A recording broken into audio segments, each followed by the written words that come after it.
Sir काय कार्यक्रमाचं स्वरूप होतं आणि कशा पद्धतीने राज्यभर हा प्रयोग राबवला जाणार? नाही, आमच्या पणन विभागाच्या वतीने 5 दिवसाचा या ठिकाणी मिलेट श्रीधान्य याचे स्टॉल लावून लोकांना त्याची काय आजच्या युगामध्ये जरुरी काय आहे, मिलेट्स कशा पद्धतीने श्रीधान्य खाण्यासाठी त्याचे परिणाम काय होतात हे दाखवणं.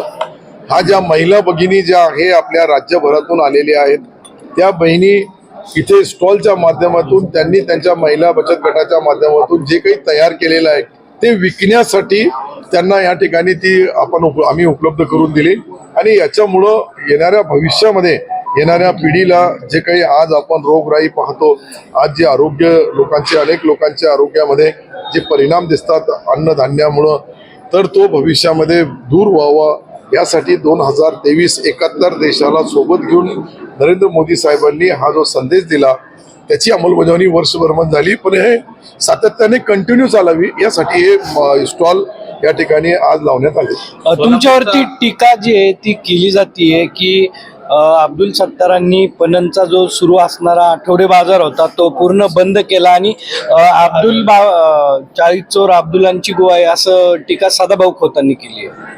तर सदाभाऊ खोतांनी काय केली काय नाही केली सदाभाऊच्या बद्दल मी बोलणार, पण कुठलचा मार्केट बंद केला कुठलचा चालू केला याच्याबद्दल तर मी त्यांना विचारूनच तुम्हाला उत्तर देईल. परंतु एक लक्षात घ्या का मार्केटमध्ये जे काय आहे आज आपण मार्केटचा यार्डमध्ये बी असेल 24 तासाच्या आत शेतकऱ्याला पैसा नाही मिळाला तर त्याची गॅरंटी घेण्याचं काम आमच्या माध्यमातून आम्ही परिपत्रक आणि GR काढला. कोणत्याही शेतकऱ्याचा माल घेतला जाईल मार्केट यार्डमध्ये तर तो यार्ड मधला माल विकताना 24 तासाच्या आत त्या शेतकरी बांधवाला पैसे द्यावे हे नियम आपणच काढला. 1 रुपयामध्ये पीक विमा माझ्या कार्यकाळामध्ये झाला. 6,000 रुपये नरेंद्र मोदी साहेब देतात, राज्य सरकारचे 6,000 हेही आपण केला. गोपीनाथरावजी मुंडे जे काही दलालाच्या माध्यमातून पूर्वी अपघात विम्याचे पैसे देत होते, आता मी डायरेक्ट कृषी करून केला त्यावेळेस निर्णय. तर आपले निर्णय काय सदाभाऊ खोतचा लायसन घ्यायची मला गरज नाही. नाही, पण ते मुख्यमंत्र्याकडे तक्रार करणार आहेत तुमची. आजी माजी संचालकांची जी चौकशी होती त्याच्यामध्ये तपासणी करण्याच्या 60 दिवस होऊन गेले आणि अशी चर्चा होती की हे सगळं आम्ही मॅनेज करतो. आता एक लक्षात घ्या का मी मार्केट कमिटी मधले जे 5 का 6 संचालकांनी मुळानी समितीने जो निर्णय दिला होता त्याच्याबद्दल मी त्यांना डिस्क्वालिफाईड केलं. आता पुढचे निर्णय सरकार घेईल. जे मी तुम्हाला बोललो त्याची अंमलबजावणी झाली का नाही झाली तुम्ही पाहून घ्या. मी निर्णय देताना त्या ठिकाणी कोणाला संरक्षण देण्याचं कामच नाही, जी सत्य परिस्थिती होती त्या पद्धतीने निर्णय दिला. सांगितलं होतं की हा 60 दिवसामध्ये निर्णय घ्या, पण आता 90 दिवस झाले तर तो कोणताही निर्णय झालेला तोच निर्णय अशा आहे की ही चौकशी गुंडाळली. असं कशी गुन्हाळली एक लक्षात घ्या. गुन्हाळली असती तर मग मी गुन्ह्यांसारखा निर्णय दिला. ऐका ना, पडलेले शेतकरी खूप नाही आम्ही केंद्र सरकारला विनंती केली आणि केंद्र सरकारच्या पियुष गोयल साहेबांशी ज्यावेळेस आम्ही चर्चा केली तर त्यांनी सांगितलं की शेतकरी महत्वाचा आहे, शेतकऱ्याला मदत करायला पाहिजे, शेतकऱ्याला सर्व काही करायला पाहिजे, परंतु खाणारे जे त्यांच्याबद्दल मी विचार करायला पाहिजे असे त्यावेळेस मला ते जे दिल्लीमध्ये आमच्या आतापर्यंत 2 मिटिंगा झाल्या त्यांचं असं आहे की शेतकऱ्याचंही नुकसान नाही व्हायला पाहिजे आणि जे कांदे खातात त्यांचाही वांधा नाही व्हायला पाहिजे. शेवटी पेईंग कॅपॅसिटी जी आहे ती सर्वांची थोडा भार पडला तर एखाद्या परिवारामध्ये परिवार चालवणाऱ्या माणसाला अडचण येते. म्हणून मला वाटतं कांद्याच्या बाबतीत धोरणात्मक निर्णय अजून काही घ्यायचे आणि त्यामध्ये येणाऱ्या आमच्या अधिवेशनामध्ये निश्चित किंवा मार्चच्या अधिवेशनामध्ये सन्माननीय मुख्यमंत्री उपमुख्यमंत्री महोदय याच्याबद्दल अंतिम निर्णय घेतील. तर हे जे समजा निर्यात असेल आयात असेल हा देशाचा प्रश्न आहे, हा राज्याचा प्रश्न नाहीये, परंतु देशाला राज्यातर्फे त्यांना विनंती करण्यात आव्हाडांवर तुम्ही बोललात.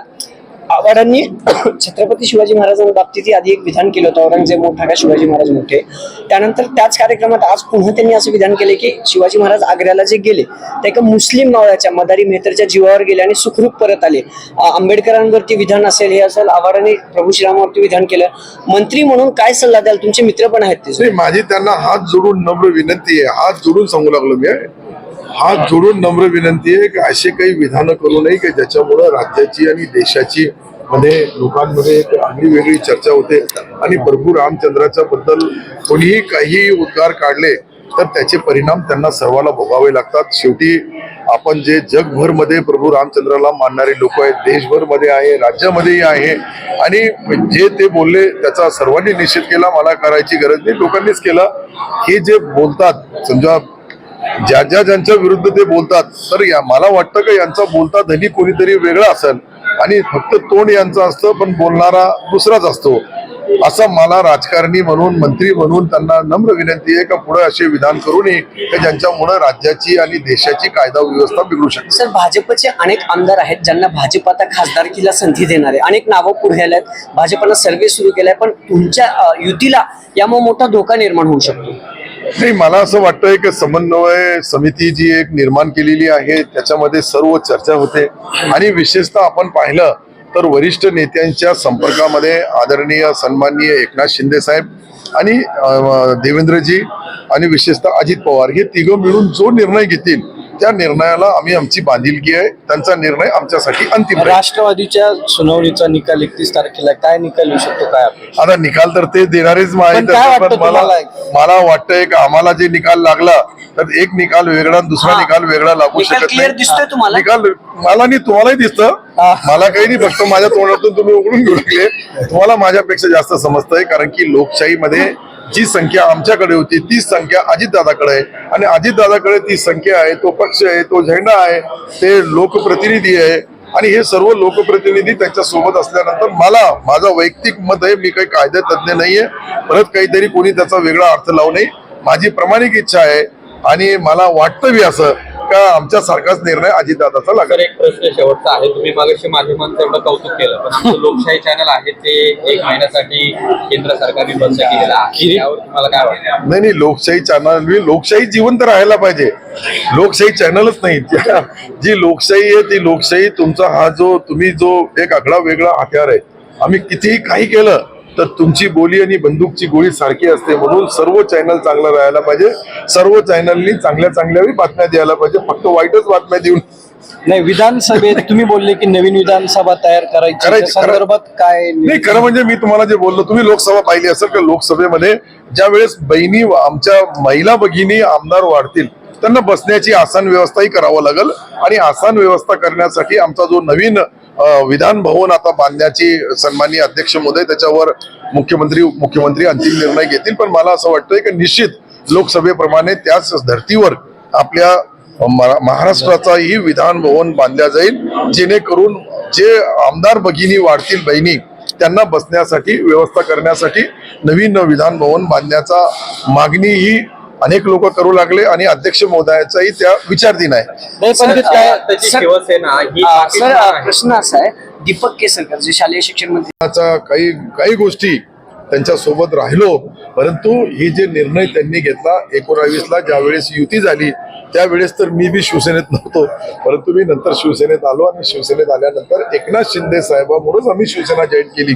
कारण की आमच्या संभाजीनगर औरंगाबादचे ते पालकमंत्री होते, आणि पालकमंत्री असल्यानंतर एक चांगला नेता, एक विश्वासू नेता, आणि लोकांच्या कामामध्ये कुठेही पक्षपात जातपात न करता राजकारण करणारा हिंदुत्ववादी पार्टीचे असून बी त्यांनी माझ्यासारखा एक काँग्रेसचा मुस्लिम आमदार असताना त्यांना त्यावेळेस निधी खर्च करण्याचा जो काही अधिकार सत्ताधारी जास्त असतो आम्हालाही दिला. त्याच्यावरून नेता कसा असावं हे एकनाथ शिंदे साहेबांनी त्यांना दाखवून दिलं, आणि यांच्या सोबत हे एक रिक्षेवाला ज्यांना बोलत होते त्यांच्या रिक्षेमध्ये 50 लोक, 10 अपक्ष आणि 40 आमदार जातात, तर ही छोटी मोठी गोष्ट नाही. आज आपण पाहिला मुरली देवरावांचा राजकारण मुंबईमध्ये इतका मोठा होता, त्यांच्या सुपुत्रांनी ही परवा शिवसेना जॉईन केली. याच्यावरून एकनाथ शिंदेवर किती लोकांचा विश्वास आहे हे तर निश्चित सिद्ध होतो. परंतु त्यांनी युती का केली, कशी केली, एबी फॉर्म कोणी दिला, कसा दिला, याच्याबद्दल माझ्यापेक्षाही जास्त इलेक्शन कमिशनरनी त्यांना उत्तर दिलेलं आहे. चिन्ह आणि नाव हे दोघंही ज्यावेळेस एकनाथ शिंदे साहेबांना दिलं तर ही छोटी मोठी संस्था नाही आहे ती. म्हणजे आता शिवसेनेचे पक्षप्रमुख हे एकनाथ शिंदेच आहेत. आता पुढच्या भविष्यामध्ये ज्या वेळेस नवीन कार्यकारिणी होईल, आता आमचे जे प्रमुख आहेत पक्षप्रमुख म्हणून आतापर्यंत स्वर्गीय बाळासाहेब ठाकरे हेच पक्षप्रमुख म्हणून त्यांचं नाव आतापर्यंत त्या जगामध्ये नाहीये, पण त्यांना पक्षप्रमुख म्हणूनच उद्देशून बोलतात आदरणीय एकनाथ शिंदे साहेब, कारण की त्यांना ते दैवत मानतात, आणि जो दैवत मानतो तर त्यावेळेस एखादा राष्ट्रीय पुरुष, त्यांच्या घराचे त्यांचे वडील बी असले उद्धवजींचे बाळासाहेब, तर बाळासाहेब आता एक राष्ट्रीय पुरुष आहे. आणि एकदा जो राष्ट्राचा होतो तो आता यशवंतराव चव्हाण, त्यांच्या फॅमिलीपेक्षा सर्व लोक त्यांचं नाव घेतात. काँग्रेस म्हणून अनेकांनी काँग्रेसमध्ये राष्ट्रवादी काँग्रेस असा हे जे वापर झालेला आहे, मला असं वाटतंय का आदरणीय सन्माननीय आतापर्यंत जे काही चाललंय त्यामध्ये आमचे जुने नेते आदरणीय उद्धवजी ज्या पद्धतीने लोकांमध्ये संभ्रम निर्माण करण्याचा प्रयत्न करतात, शेवटी ज्या खुर्चीवर नार्वेकर साहेब बसलेले त्याचा एक आगळा वेगळा बहुमान आपल्या या राज्यामध्ये आहे, देशाच्या संविधानामध्ये. आणि संवैधानिक अधिकारांनी त्यांनी जो निर्णय घेतला त्याच्यावर टीका टिप्पणी करण्याच्या ऐवजी सुप्रीम कोर्ट जो निर्णय देईल तो त्यांच्या समोर बी येईल, आमच्यासाठी बी येईल. हातकणंगलेची जागा ही मात्र त्या जागेवरती सदाभाऊंनी आता दावा केलाय. त्यांचं म्हणणं आहे की आता पेरा फेडण्याची वेळ आलेली आहे. जर खरोखर धैर्यशील माने शेतकरी असतील तर ती जागा स्वाभिमानी त्यांच्या संघटनेला देतील. त्यांना देण्याचा प्रश्नच नाही. ती जागा शिवसेनेची आहे. आज शिवसेनेचे धैर्यशील सारखे माने साहेबांसारखा एक तरुण त्या ठिकाणी कर्तृत्व पार पाडतो आणि कर्तव्यदक्ष खासदार म्हणून त्यांची नोंद आहे. आणि अशामध्ये कुठेतरी लोकांमध्ये एक आगळी वेगळी भाषा बोलायची, मला वाटतं की ती जागा शिवसेनेची आणि शिवसेनेचीच राहणार. कांद्याच्या निर्याती बाबतीत ठाकरे गटाचे 14 आमदारांना व्हीप जारी केले तुमच्याकडून, आता त्यांच्या तातडीने त्याच्यावर निर्णय व्हायला पाहिजे किंवा काय ते आमदार बदलले? नाही, हा तुम्ही महत्वाचा प्रश्न, कारण की आता शिवसेना आणि शिवसेनेचा जो गटाच्या बद्दल वैध आहे याचा आता प्रश्न मिटलेला आहे. कारण की विधानसभेच्या अध्यक्षांनी ज्यावेळेस शिक्कामोर्तब केलेला आहे तर हे आदरणीय उद्धव साहेब आणि एकनाथ शिंदे मधला जो फरक होता तो त्यांनी दाखवला, जजमेंट दिला. आणि त्या जजमेंटमध्ये स्पष्ट लिहिला का एकनाथ शिंदे साहेबांसोबत असलेले आमदार ही शिवसेना आहे, त्यांचे जे पक्ष आहे हा शिवसेना पक्ष आहे. म्हणून आता शिवसेना म्हणून त्यांना काही वागायचं असेल तर त्यांना या व्हीपचं पालन करावं लागेल. पण मग ते 14 आमदारांवर आलेला आहे. सुषमा अंधारेंनी ट्विट केलाय ज्यामध्ये मुख्यमंत्री एकनाथ शिंदे, उपमुख्यमंत्री दोन्ही, गिरीश महाजन आणि चंद्रशेखर बावनकुळे हे एकाच गाडीमध्ये दाटीवाटीमध्ये बसलेले आहेत. सुषमा अंधारे असं म्हणतात की तुम्ही जर सुरत गुवाहाटी नसतं केलं तर अशी दाटीवाटीत बसण्याची वेळ आली नसते. एक लक्षात घ्या, हे असे बी शब्द बोलून मलाही त्यांनी किती ते नाही, पण तुम्ही एक लक्षात घ्या काय बोलावं. आता माझ्या गाडीमध्ये मी तुम्हाला दोघाला बसून नेलं त्याचाही अर्थ ते वेगळा काढू शकतात. तर मला असं वाटतंय का हे जे काही ज्यांच्याकडे काही बोलायला नसतं अशा गोष्टीवर कांद्याच्या संदर्भात न्यायापासून जाती व्यवस्थेचा वास येतो. न्यायव्यवस्थेत आरक्षण न देऊन डॉक्टर बाबासाहेब आंबेडकरांनी 80% समाजावर अन्याय केलाय. नाही, काय ते जे बोलतात त्याच्याबद्दल मी काही बोलावं हे काही मला वाटत नाही. परंतु अशा पद्धतीने डॉक्टर बाबासाहेब आंबेडकरांनी जो आज संविधान दिला त्याच्यामध्ये सर्व जाती सर्व धर्माच्या लोकांना न्याय दिला. आज 80% लोकांना न्याय मिळाला नाही ही भाषा तर मी त्यांची जी आहे त्याचा निषेध करेल. शेवटी बाबासाहेब जे होते त्यांच्यासोबत अजून 5 लोकांचे होते, 4 लोक होते. त्या 5 लोकांनी जे काही संविधानाचे घटनात्मक प्रत्येक माणसाला घटकाला न्याय देण्याचा प्रयत्न केला. त्यांनी आता अनेक लोक आमचे जे बोलतात रामाच्या बद्दलही बोलले. आता रामाच्या बद्दल जे लोक बोलू शकतात तर मी तर एक छोटा कार्यकर्ता आहे, त्यांना काय उत्तर देत त्याचा. काल उद्धव ठाकरेंनी पत्रकार परिषद घेतली आणि पत्रकार परिषदेतून महापत्रकार परिषद असं सगळे आरोपाचं तुम्ही एक लक्षात घ्या का या आरोपामध्ये काही तथ्य नाही. फक्त त्यांचं जे दुखणं आहे कशामुळे आहे काय आहे तुम्हाला माहिती आहे, मला माहिती आहे. मी त्याच्यामधला एक आमदार आहे 16 मधला. तर ही जी सत्यता तपासल्यानंतर त्यांच्या ज्या उणिवा अध्यक्ष महोदयांनी समोर मांडल्या त्याला कुठेतरी बगल देण्याचं काम ते करू लागले, दिशाभूल करण्याचं काम करू लागले. सन्माननीय अध्यक्ष महोदयांनी जे काही घटनात्मक अधिकार त्यांना आहे आणि सुप्रीम कोर्टाने निर्णय घेण्याचा सांगितलं ते त्यांनी निर्णय घेतला. आता हे सुप्रीम कोर्टामध्ये गेलेले आहे, त्याच्यामध्ये दूधचं दूध आणि पाणीचं पाणी होईल. फक्त आरोप करणं आणि जनतेमध्ये संभ्रम निर्माण करणं इतकंच काम ते करू लागले. नाही, त्यांचं म्हणणं सर एक मिनिट, त्यांचं म्हणणं असं आहे की जर पक्षप्रमुख पद अवैध होतं, अमित शहानी युती कुणाबरोबर केली, एक का केली, दुसरं आणि जर आमची घटना चुकीची तर एकनाथ शिंदे कुठल्या घटनेनुसार पक्षप्रमुख आहेत, पक्षप्रमुख विधानसभेतले आहेत की बाहेरचे आहेत. आणि एबी फॉर्म तुम्हाला 2019 ला सुद्धा उद्धव ठाकरेंच्या सैनी दिलेलं होतं ते चूक होतं. तेव्हा त्यावेळचा एबी फॉर्म बी सत्य होतं. आम्ही निवडणूक बी लढली. अमित शहा साहेबांनी त्यांनी युती बी केली आणि ती युती केल्यानंतर जे 2019ला महाभारत घडलं ते तुम्हाला सर्व माहित आहे. ते काही त्यांना लपवलेलं आहे का? आपण पासून घ्या. जे मुलानी समितीने जो निर्णय दिला होता त्याची अंमलबजावणी DDR नाही करत असेल तर त्याच्यावर बी कारवाई करू. शेवटी गुन्हेगाराचा प्रश्नच नाहीये. जे काही जो चुका करल त्यामध्ये मी त्यांना संरक्षण दिलं असतं, मी त्यांना वाचवलं असतं तर मग कोट्यावधी रुपयाचा भ्रष्टाचार पुणे मार्केट कमिटीमध्ये हे सिद्ध झालं नसतं. हे सिद्ध मीच केला. मलाही त्या ठिकाणी निर्णय देताना अनेक अडचणी येतात, परंतु अडचणी आल्यानंतर मी सत्य बोलावं लागतं, सत्य करावं लागतं आणि ते सत्य मी केलं. साहेब जितेंद्र आव्हाडांनी की शालेय शिक्षणात विद्यार्थ्यांना शेतीविषयक धडे द्यावे. तुम्ही स्वतः कृषी मंत्री होतात, अनेक घटकातून विरोध देखील होते.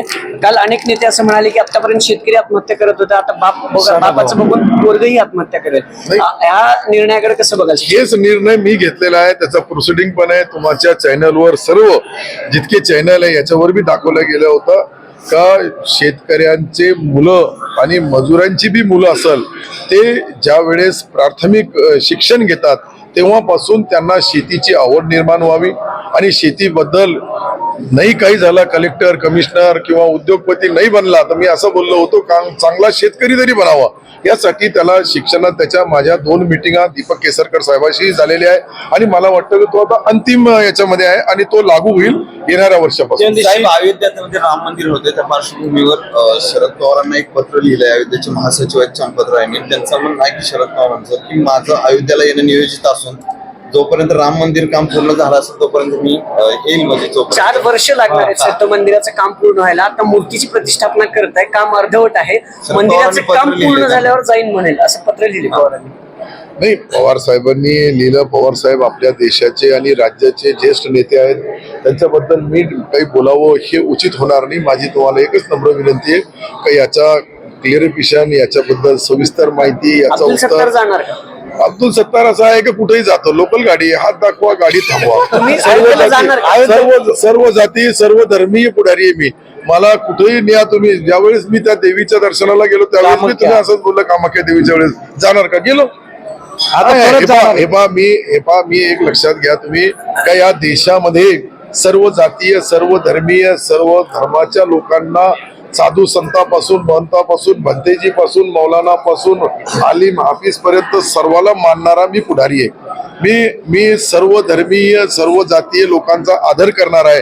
म्हणून रामाचा आदर मला जितके राम भक्त मानतात त्याच्यामध्ये सत्तार बी एक भक्त आहे. सांगितलं की पुढचे 30 वर्ष भाजपची सत्ता, पुढचे 30 वर्ष भाजपची सत्ता असेल यासाठी सगळ्यांनी नाही. त्यांचं बरोबर आहे की त्यांच्या मनापासून ते बोलू लागले, परंतु लोकशाहीमध्ये जेव्हापर्यंत लोकांच्या नेत्याच्या सोबत आहे, जोपर्यंत खासदार ज्या पक्षाचे जास्त निवडून येतात आणि मला वाटतं का अजून अनेक वर्ष त्यांची सत्ता राहणार, यामध्ये काही नाही. आम्ही त्या सत्तेमध्ये सहभागी राहणार आणि त्यांच्यामुळं आमचाही फायदा होणार.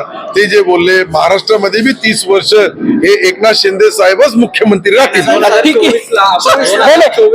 जे 6 टर्म अब्दुल सत्तार वेगळं हे भारत ह्यावेळेस हवा कुठली आहे? हे पहा, हवा आता सांगता हवा पाहून तुम्ही हवा मी पाहत नाही. माणसं पाहून पार्टी पाहून निर्णय घेतो आणि विशेषतः मी निर्णय घेताना माझ्या मतदारसंघाचा विकास, शेतकरी शेतमजूर दलित पीडित माणसाला जो पक्ष मदत करतो त्या पक्षाला मी मानणारा कार्यकर्ता आहे.